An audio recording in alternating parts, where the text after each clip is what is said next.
Students, this is our next lecture of class +1। ठीक है, तो आज हम किसके बारे में डिस्कस करेंगे? मोल कंसेप्ट के बारे में डिस्कस करेंगे। इससे पिछले वाले लेक्चर में हमने atomic masses, gram atomic masses, gram atoms निकालने के बारे में पढ़ा था। आज हम किसके बारे में पढ़ेंगे? मोल कंसेप्ट के बारे में पढ़ेंगे। मोल कंसेप्ट की बात हो रही है तो मोल क्या होता है? मोल क्या होता है? It is the amount of substance that contains as many particles or entities as there are atoms in exactly 12 gram of carbon 12 isotope। इसका मतलब क्या हुआ कि 1 मोल क्या अमाउंट होता है किसी भी सब्सटेंस का, जितने नंबर ऑफ पार्टिकल्स किसके अंदर है, जितने नंबर ऑफ पार्टिकल्स किसी भी एटम के ग्राम एटॉमिक मास में है, वो होता है आपका 1 मोल। मतलब क्या है कि आपका 1 मोल वो अमाउंट ऑफ सब्सटेंस होता है, मतलब जिसमें क्या हो, इतने नंबर ऑफ पार्टिकल्स हो जितने की किसी भी एटम के ग्राम एटॉमिक मास में होते हैं। हमने कार्बन को स्टैंडर्ड माना था एटॉमिक मासेस वगैरह निकालने के लिए, तो इसलिए हमने यहाँ पे डेफिनेशन के अंदर क्या लिखा है कि 12 ग्राम ऑफ कार्बन 12 आइसोटोप। और 12 ग्राम क्या होता है? ग्राम एटॉमिक मास ही होता है कार्बन का। तो इसीलिए बेसिकली मोल है क्या? ये वो अमाउंट ऑफ सब्सटेंस है जिसमें कितने पार्टिकल्स हो सकते हैं। वो पार्टिकल्स कुछ भी हो सकते हैं, इलेक्ट्रॉन, प्रोटॉन, कुछ भी, एटम्स, मॉलिक्यूल्स, एनीथिंग एल्स। ठीक, वो इतने नंबर ऑफ पार्टिकल्स होंगे जितने के किसमें होते हैं आपके 12 ग्राम ऑफ कार्बन 12 आइसोटोप, या फिर कितने में, जितना कि किसी भी आपके मॉलिक्यूल या सब्सटेंस का क्या है, ग्राम एटॉमिक मास है, उतने ही नंबर ऑफ पार्टिकल्स प्रेजेंट होते हैं 1 मोल सब्सटेंस में। ठीक है, जैसे कि हमने कैसे निकाल कर देखा, नंबर ऑफ कार्बन एटम्स निकाले किसके अंदर? 12 ग्राम कार्बन के अंदर। क्यों? क्योंकि 12 ग्राम क्या है? कार्बन का एटॉमिक मास है।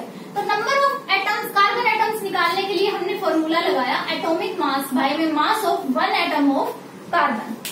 मास ऑफ 1 एटम ऑफ कार्बन ये क्या है? ये कैलकुलेटेड है और ये कितना है? 1.99 इंटू 10⁻23। तो इसको जब कार्बन के एटॉमिक मास को इससे डिवाइड किया तो आपका क्या आ रहा है? एवोगैड्रो नंबर आ रहा है। ये क्या है?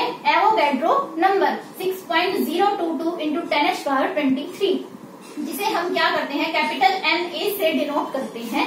तो कार्बन के नंबर ऑफ एटम्स भी क्या निकल रहे हैं? इतने ही निकल रहे हैं किसके अंदर? 12 ग्राम कार्बन के अंदर। ठीक, और 12 ग्राम कार्बन क्या है? 1 मोल। और जब हमने क्या किया, हाइड्रोजन को लेके देखा कि जैसे हमने कार्बन को स्टैंडर्ड माना है तो डेफिनेशन में कार्बन लिखा, बट जब हमने क्या किया, हाइड्रोजन को भी लेके देखा, तो हाइड्रोजन के भी नंबर ऑफ एटम्स कितने आए? कितना है कार्बन हाइड्रोजन का atomic mass? 1।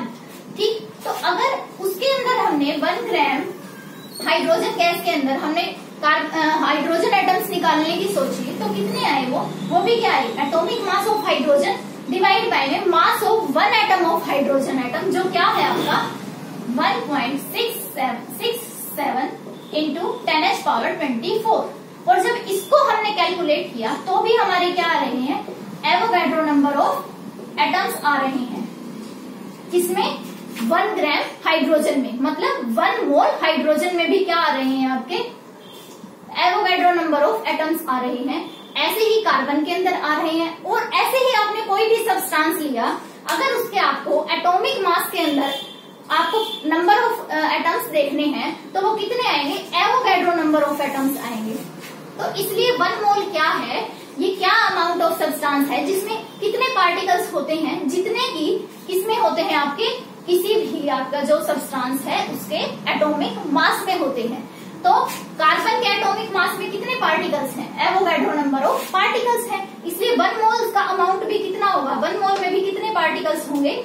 Avogadro number of particle.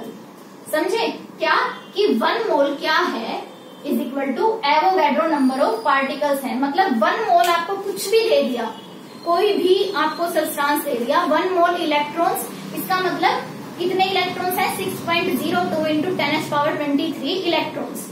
1 mole carbon atom, तो इसका मतलब 1 मोल कार्बन एटम का मतलब कि उसके कार्बन के एटॉमिक मास में, मतलब 12 ग्राम में कितने हैं? वही 6.02 into 10⁻23 atoms. 1 mole of oxygen molecule. अगर आपको मॉलिक्यूल दिया है तो आपके जो एवोगैड्रो नंबर होगा उसके पीछे क्या लगेगा, मॉलिक्यूल्स लगेगा। अगर आपको इलेक्ट्रॉन दिए हैं तो कितने लगेंगे, पीछे इलेक्ट्रॉन्स लगेंगे। प्रोटॉन दिए हैं तो प्रोटॉन्स लगेंगे। एटम्स दिए हैं तो एटम्स लगेंगे। अगर आपको बोले कि 1 मोल ऑफ एप्पल्स, तो इसका मतलब भी क्या है, कितने एप्पल्स हुए आपके, 6.022 into 10⁻³ apples. 1 mole of proton 6.022 into 10⁻23 protons. 1 mole of molecules 6.022 into 10⁻23 molecules. और 1 मोल एग्जैक्टली होता क्या है आपका, किसी भी सब्सटेंस का एटॉमिक मास। किसी भी सब्सटेंस के एटॉमिक मास में जितने भी पार्टिकल्स होंगे, और वो पार्टिकल्स हमारे कैलकुलेट किए हमने क्या आए हैं, एवोगैड्रो नंबर ऑफ पार्टिकल्स, वही होता है 1 मोल। किसी भी सब्सटेंस के एटॉमिक मास में जितने पार्टिकल्स होते हैं उतना ही अमाउंट होता है आपका 1 मोल का, उतने ही पार्टिकल्स होते हैं आपके 1 मोल के अंदर। और यही है डेफिनेशन कि 1 mole is the amount of substance that contain as many particles as there are atoms in exactly 12 gram of carbon 12 isotope। हमने यहाँ पे डेफिनेशन में ये लिखा है, लेकिन ये हर एक सब्सटेंस के लिए क्या है, एप्लीकेबल है, क्योंकि हमने कार्बन को स्टैंडर्ड माना है। जस्ट इसीलिए हमने क्या लिखा है डेफिनेशन में, 12 ग्राम ऑफ कार्बन 12 आइसोटोप लिखा है। तो किसी भी सब्सटेंस के एटॉमिक मास में एवोगैड्रो नंबर ऑफ पार्टिकल्स होते हैं, और उतने ही पार्टिकल्स का मतलब क्या होता है, 1 मोल होता है। अब आता है आपका नंबर ऑफ मोल्स कैलकुलेट कैसे करते हैं। तो नंबर ऑफ मोल्स कैसे कैलकुलेट करते हैं, गिवन मास बाय में मोलर मास। कैसे, अगर आपको पूछ ले कि 88 ग्राम ऑफ कार्बन डाइऑक्साइड में कितने मोल्स प्रेजेंट हैं, calculate number of moles in 88 gram of carbon dioxide. तो हमें सबसे पहले मोलर मास पता होना चाहिए CO2 का।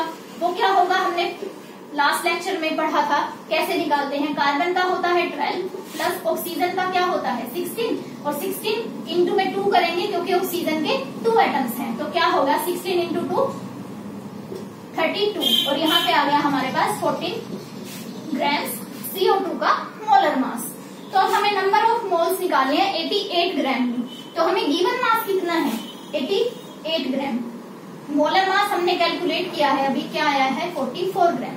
गिवन मास बाय में मोलर मास, और ये क्या आ गया 2। इसका मतलब 88 ग्राम में CO2 में 2 मोल्स ऑफ CO2 प्रेजेंट हैं। और 2 मोल्स ऑफ CO2 का मतलब कितने मॉलिक्यूल्स, 2 इंटू में एवोगैड्रो नंबर ऑफ मॉलिक्यूल्स। अगर आपसे कोई यूं पूछे कि 44 ग्राम CO2 में कितने मॉलिक्यूल्स हैं, 44 ग्राम क्या होता है आपका, CO2 का मोलर मास होता है। तो किसी भी सब्सटेंस या मॉलिक्यूल का जो भी आपका क्या होगा, मोलर मास होगा, वह उतना, उसमें कितने नंबर ऑफ एटम्स या मॉलिक्यूल्स प्रेजेंट होंगे, एवोगैड्रो नंबर ऑफ मॉलिक्यूल्स या फिर एटम्स। अब ऐसे ही क्या है, मोलर मास, यहाँ पे आया है हमारा मोलर मास यूज हुआ है। तो मोलर मास क्या होता है, मास ऑफ 1 मोल ऑफ सब्सटेंस।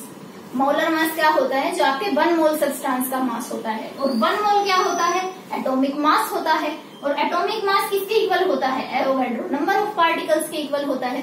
तो ये सब कुछ क्या है, एक दूसरे से इंटर रिलेट करते हैं। 1 मोल, इसका मतलब क्या है, 1 मोल ऑफ किसी भी सब्सटेंस का मतलब क्या है, उस सब्सटेंस का एटॉमिक या मोलिकुलर मास। 1 मोल किसी भी सब्सटेंस का एटॉमिक या मोलिकुलर मास, और वो दोनों किसके इक्वल होते हैं, एवोगैड्रो नंबर ऑफ पार्टिकल्स के। अगर आपको मोलिक्यूल दिया है तो मोलिक्यूल, एटम्स दिया है तो एटम्स, और एनीथिंग एल्स जो भी दिया है तो हम उनके 6.022 के पीछे वही लगवा देंगे। अब हम क्या करेंगे, तो न्यूमेरिकल करके देखते हैं कैसे।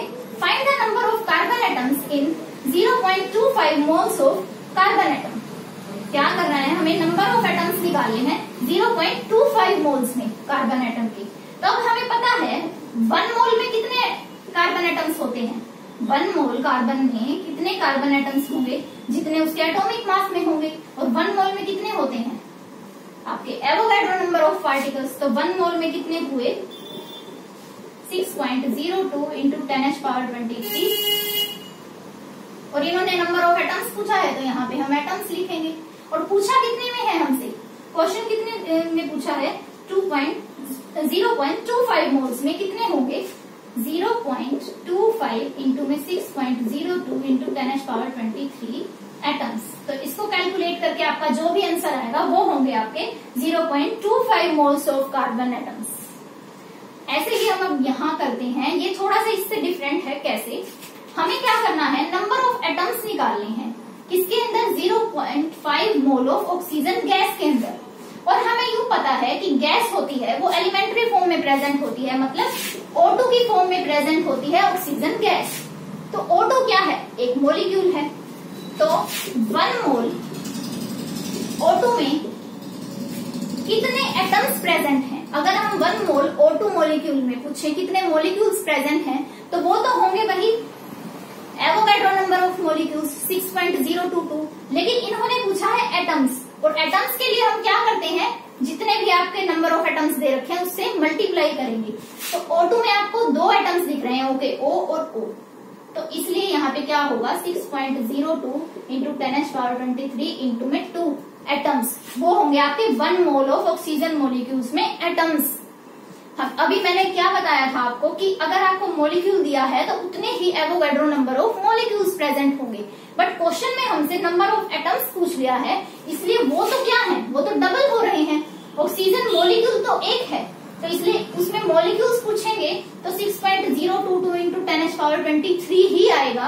बट अब क्या पूछा है इन्होंने, एटम्स पूछा है, और एटम्स ऑक्सीजन के मॉलिक्यूल्स में 2 हैं, O और O।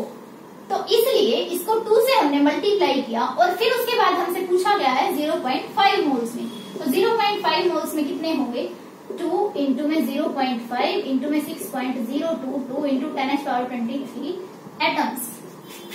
अब अगर इसी क्वेश्चन में यहाँ पे उसने मॉलिक्यूल्स पूछा होता कि find the number of molecules in 0.5 moles of oxygen gas, तो हम क्या करते, 1 मोल O2 में कितने मॉलिक्यूल्स प्रेजेंट है O2 के, मॉलिक्यूल तो ये पूरा एक ही है, इसलिए कितने मॉलिक्यूल्स होंगे, 6.02 इंटू 10⁻23 मॉलिक्यूल्स।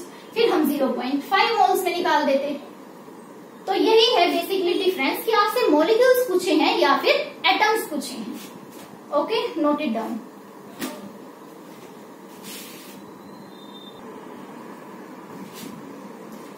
सो स्टूडेंट्स, हमने लास्ट लेक्चर में भी पढ़ा था जो आपका ग्राम एटॉमिक मास होता है उसका दूसरा नाम क्या है, 1 ग्राम एटम है, और उसे हम 1 मोल भी बोलते हैं, और वो किसके इक्वल होता है, 6.02 इंटू 10⁻23 एटम्स के। ऐसे ही जब हम ग्राम मोलिकुलर मास बोलते हैं तो उसमें भी कितने मॉलिक्यूल्स होंगे, 6.022 इंटू 10⁻23 मॉलिक्यूल्स। अब करते हैं वॉल्यूम्स कि मोल्स की टर्म्स में वॉल्यूम्स क्या होता है। बेसिकली होता क्या है, आपने एवोगैड्रो हाइपोथेसिस में भी पढ़ा था, under similar condition of temperature and pressure equal volume of all the gases contain equal number of molecules. ठीक, तो क्या बताया है इसके अंदर कि आप कोई भी गैस लो, उसके अंदर क्या था, नंबर ऑफ पार्टिकल्स क्या मिलेंगे, सेम मिलेंगे, अगर आप उनको क्या कर रहे हो, सेम टेम्परेचर और प्रेशर की कंडीशन पे रख रहे हो। तो इसलिए इसके अंदर भी इसी से रिलेटेड है ये। कैसे कि अगर आप क्या कर दो, एनटीपी कंडीशन लो, एनटीपी कंडीशन मतलब नॉर्मल टेम्परेचर प्रेशर कंडीशन, या फिर एसटीपी कंडीशन भी बोलते हैं इसे, स्टैंडर्ड टेम्परेचर प्रेशर कंडीशन। होती क्या है ये, temperature 0 degree Celsius and pressure 1 atmosphere. तो 1 ग्राम मोल ऑफ गैस जो होगी वो क्या होगी, उसका वॉल्यूम कितना होगा, 22.4 लीटर्स होगा, किस पे, एनटीपी पे। ठीक, तो उस वॉल्यूम को हम क्या बोलेंगे, ग्राम मोलिकुलर वॉल्यूम। 1 ग्राम मोल गैस को अगर हम एनटीपी पे ले रहे हैं तो उसका वॉल्यूम कितना होगा, 22.4 लीटर्स होगा, जो किसके इक्वल होता है, जिसको हम क्या बोलते हैं, ग्राम मोलिकुलर वॉल्यूम बोलते हैं। तो इसलिए ग्राम मोलर वॉल्यूम किसके इक्वल होता है, 22.4 लीटर्स के इक्वल होता है। यहाँ पे मोल्स को हमने क्या किया है, सब से इंटर रिलेट किया है। कैसे, पार्टिकल 1 मोल पार्टिकल्स बोलेंगे तो 6 Avogadro number of particles, 1 volume की टर्म में लेंगे तो 22.4 लीटर वॉल्यूम होगा उस गैस का। अगर वो गैस क्या ले रहे हैं हम, 1 मोल। अगर हम बोलें कि 1 मोल ऑफ गैस है तो इसका मतलब उसका वॉल्यूम कितना है, 22.4 लीटर्स है। अब आता है मास के उससे रिलेशन कि ग्राम एटॉमिक मास और ग्राम एटम्स 1 मोल। ग्राम मोलिकुलर मास 1 ग्राम मोलिक्यूल, वो भी क्या होते हैं, 1 मोल के इक्वल होते हैं। Note it down.